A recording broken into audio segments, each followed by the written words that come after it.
ظلم بادشاہ کا فدیہ۔ ایک زمانے میں ایک دور دراز کی سلطنت میں ظالم بادشاہ کے نام سے ایک بادشاہ حکومت کرتا تھا۔ اس نے یہ نام اپنے بے رحم اور جابرانہ دور حکومت کی وجہ سے کمایا تھا۔ ظالم بادشاہ نے صرف اپنی خواہشات کی پرواہ کی اور شاہانہ زندگی گزاری، جبکہ اس کی رعایا کو تکلیف ہوئی۔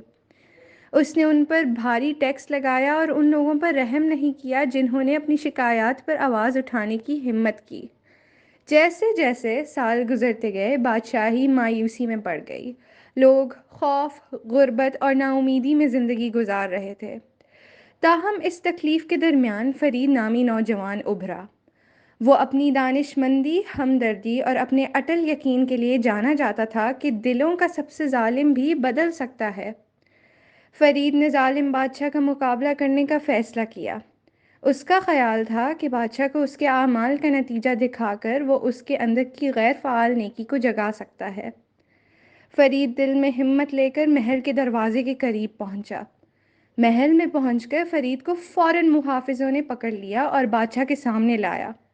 ظالم بادشاہ نے اس بہادر نوجوان کو دیکھ کر اسے بولنے کی اجازت دی۔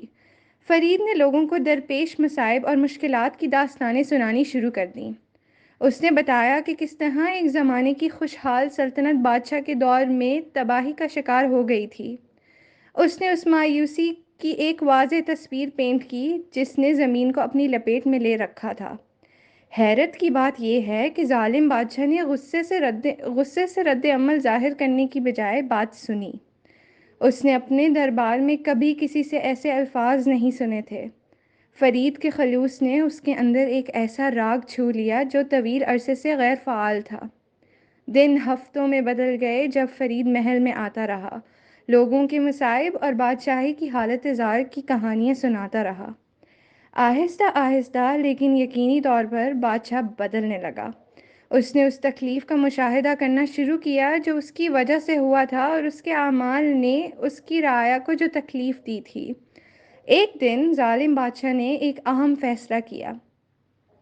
اس نے اعلان کیا کہ وہ اپنے طریقوں میں ترمیم کرے گا، بھاری ٹیکسوں کو کم کرے گا اور اپنی بادشاہی کی فلاح و بہبود کے لیے کام کرے گا۔ لوگ ابتدائی طور پر شکوک و شبہات میں تبدیلیوں کو محسوس کرنے لگے۔ وقت گزرنے کے ساتھ ساتھ بادشاہی بدل گئی، خوشحالی لوٹ آئی اور لوگ اپنے بادشاہ کو عادل بادشاہ کہنے لگے۔ ظالم بادشاہ نے فرید کی کوششوں اور تبدیلی کی اپنی رضامندی کے ذریعے واقعی اپنے آپ کو چھڑا لیا تھا، اور اس طرح ظالم بادشاہ کی کہانی ایک یاد دہانی کا کام کرتی ہے کہ ظالم ترین دلوں کو بھی ہمدردی اور چھٹکارا حاصل کیا جا سکتا ہے، اور یہ تبدیلی تب ممکن ہے جب کوئی اپنے اعمال کے نتائج کا سامنا کرنے کے لیے تیار ہو۔